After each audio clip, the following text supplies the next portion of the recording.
Suriname was ranked the 124th safest investment destination in the world in the March 2011 Euromoney Country Risk Rankings. Bauxite. The backbone of the economy of Suriname is the export of aluminium oxide and small amounts of aluminium produced from bauxite mined in the country. In 1999, the aluminium smelter at Suriname was closed and mining at Onverdat ceased. However, alumina exports accounted for 72% of Suriname's estimated export earnings of $496.6 million in 2001. Suriname's bauxite deposits have been among the world's richest. Inexpensive power costs are Suriname's big advantage in the energy-intensive alumina and aluminium business. In the 1960s, the Aluminum Company of America built the $150 million Afobakar Dam for the production of hydroelectric energy. This created the Broco Pondo Reservoir, a 1,560 square kilometers lake, one of the largest artificial lakes in the world. West Suriname Plan in 1976-1977, a 100 km long single-track railway was constructed by Morrison Canoes & Co. in West Suriname from the bauxite-containing Bacuish Mountains to the town of Apoera on the Carantine River, to transport bauxite by river to processing plants elsewhere. The construction of this railway was financially funded by the Dutch government's independence, severance payments after November 25, 1975.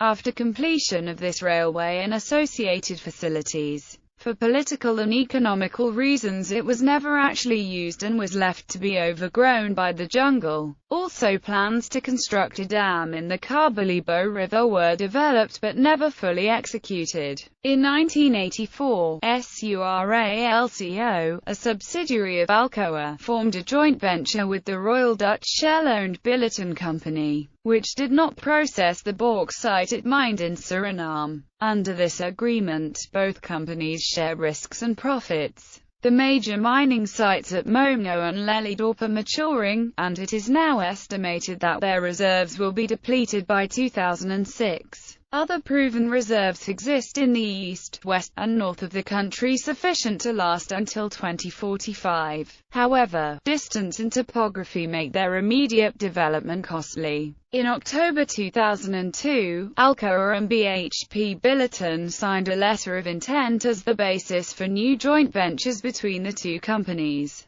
in which Alcoa will take part for 55% in all bauxite mining activities in West Suriname. The government and the companies are looking into cost-effective ways to develop the new mines. The preeminence of bauxite and ALCOA's continued presence in Suriname is a key element in the U.S.-Suriname economic relationship. Gold mining. There is one large-scale gold mine operating in Suriname. This is the Rosebel Gold Mine. Development of a second large-scale mine called the Marian Gold Project was approved by the government of Suriname on June 7, 2013. This mining project would be a partnership of Newmont Mining Corporation and Alcoa World Alumina and Chemicals. Marian is about 60 kilometers south of the town of Momo on the Marovina River. The government estimates there are another 20,000 small-scale operators. Only 115 of these were registered by the government in 2009. The government calls these people pawnokers.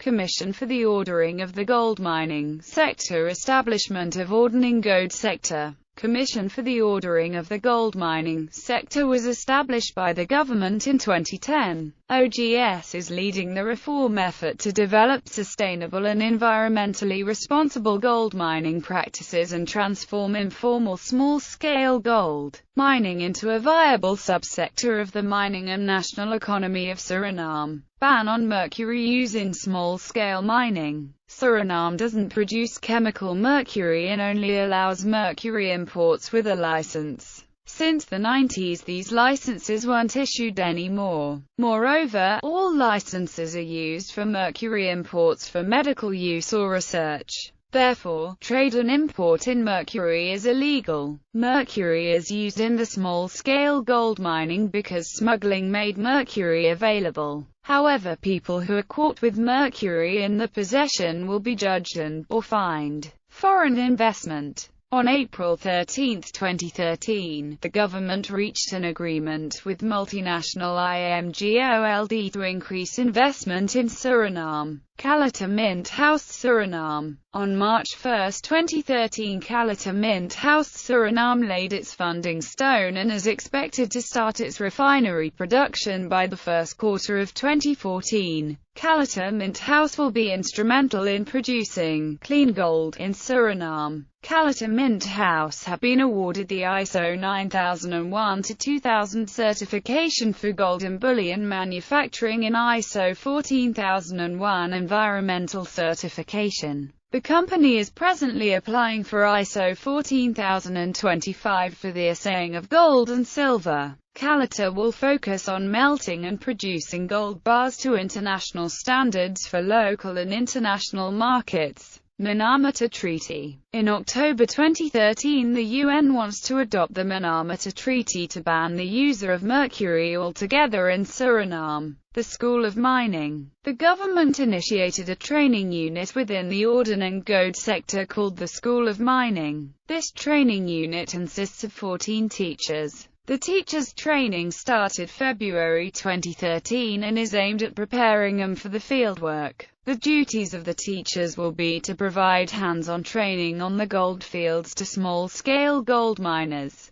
The teachers begin with prospecting and showing the small-scale miners more efficient ways to mine in their areas. Along the way they promote mercury-free production methods. The management of ordnance gold sector hypothesizes that showing small-scale gold miners the benefits of new production methods will be the incentive itself to start the training programs. Entrepreneurial Credit Fund. The Ministry of Finance initiated a credit fund in March 2013 for small and medium-scale entrepreneurs. Small-scale miners can become formally verified entrepreneurs as the piece of land will be viewed as a formal title by financial institutes. This means the miners will be eligible for credits and thus can acquire credit to upscale their production. A first amount of 35 million Surinamese dollars is available for credit through the central bank. Mining zones. The mining law says that one can only mine with a license from the government. Ordnance gold sector regulates the concessionaires, how many machine owners there are and what the movements of small-scale miners are. New mining areas are still being issued. However, it is important to note that data show that the interesting area to mine, especially for the small-scale miners who look for alluvial gold, is the Greenstone Belt. The Greenstone runs from Guyana, through Suriname, into French Guiana. This Greenstone Belt, however, only counts for 15% of the Surinamese surface. At the moment, almost all areas in this belt are already given out in concessions. Foreign aid. After the return to a more or less democratically elected government in 1991, Dutch aid resumed. The Dutch relationship continues to be an important factor in the economy, with the Dutch insisting that Suriname undertake economic reforms and produce specific plans acceptable to the Dutch for projects on which aid funds could be spent. In 2000, however, the Dutch revised the structure of their aid package and signaled to the Surinamese authorities their decision to disperse aid by sectoral priorities, as opposed to individual projects. Although the present government is not in favor of this approach, it has identified sectors and is now working on sectoral analyses to present to the Dutch. After a short respite in 1991 to 1996, when measures taken in 1993 led to economic stabilization, a relatively stable exchange rate, low inflation, sustainable fiscal policies, and growth, Suriname's economic situation deteriorated from 1996 to the present. This was due in large part to loose fiscal policies of the Wiedenbosch government, which, in the face of lower Dutch development aid, financed its deficit through credit extended by the central bank. As a consequence, the parallel market for foreign exchange soared so that, by the end of 1998, the premium of the parallel market rate over the official rate was 85%. Since over 90% of import transactions took place at the parallel rate, inflation took off, with 12-month inflation growing from 0.5% at the end of 1996, to 23% at the end of 1998, and 113% at the end of 1999. The government also instituted a regime of stringent economic controls over prices, the exchange rate, imports, and exports, in an effort to contain the adverse efforts of its economic policies. The cumulative impact of soaring inflation, an unstable exchange rate, and falling real incomes led to a political crisis. Dutch aid stopped to a large extent after de Acute Bautis was elected president.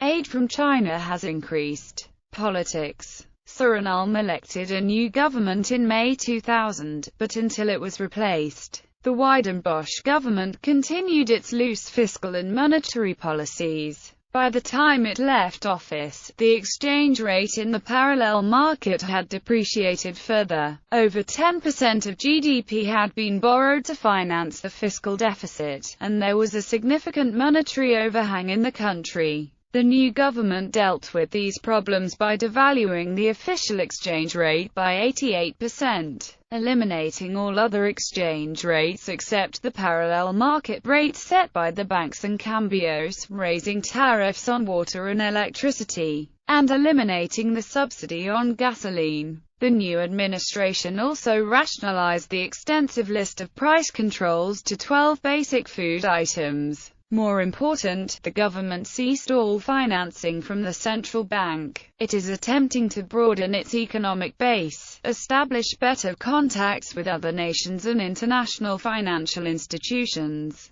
and reduce its dependence on Dutch assistance. However, to date the government has yet to implement an investment law or to begin privatization of any of the 110 parastatal, nor has it given much indication that it has developed a comprehensive plan to develop the economy. Oil. Oil is a promising sector. Stayat Solia, the state-owned oil company, produced 16,200 barrels a day in 2012. Stayat Solia currently refines 7,350 barrels a day at Tout Louifo in the district of Wanaka and is building more capacity to go to 15,000 barrels a day. Hardwood. Some big companies are getting the hardwood out of the jungle. However, proposals for exploitation of the country's tropical forests and undeveloped regions of the interior traditionally inhabited by indigenous and maroon communities have raised the concerns of environmentalists and human rights activists both in Suriname and abroad.